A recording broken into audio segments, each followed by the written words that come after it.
Infusion, décoction.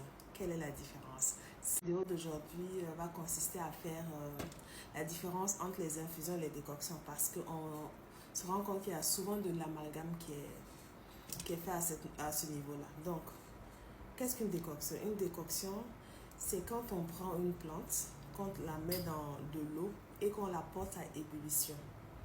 Voilà, généralement, les parties de plantes utilisées, ce sont les racines. Voilà. Et l'infusion, c'est quoi? Ça consiste à prendre la plante, à faire bouillir de l'eau à part et à renverser l'eau qu'on a fait bouillir à part sur la plante. C'est dans ce cas-là qu'on laisse la plante infuser. Et le plus souvent, c'est les parties supérieures de la plante, les parties aériennes comme les fleurs et autres qu'on fait infuser. Voilà pourquoi, parce qu'elles sont plus fragiles. C'est pour ne pas perdre tous les principes actifs. Voilà. Et par exemple, pour les racines, souvent, il faut bien faire bouillir, bien pour que les principes actifs se libèrent. Donc, c'est souvent ça la différence. Il y a ce qu'on appelle communément le thé. Voilà, qu'on met dans les infusettes et tout ça, sont des infusions.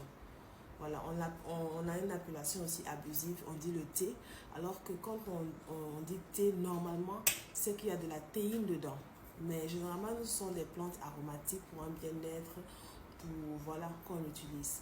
Donc, l'appellation communément qu'on devrait utiliser, c'est infusion. Donc, voilà, c'est un peu la différence entre l'infusion et la décoction. Il y a des plantes, comme les plantes aromatiques, qu'on ne doit pas faire bouillir parce qu'elles sont tellement fragiles et subtiles que quand on les fait bouillir, on perd une grande partie des principes actifs et ce pourquoi on l'utilise, on n'a plus ces vertus-là.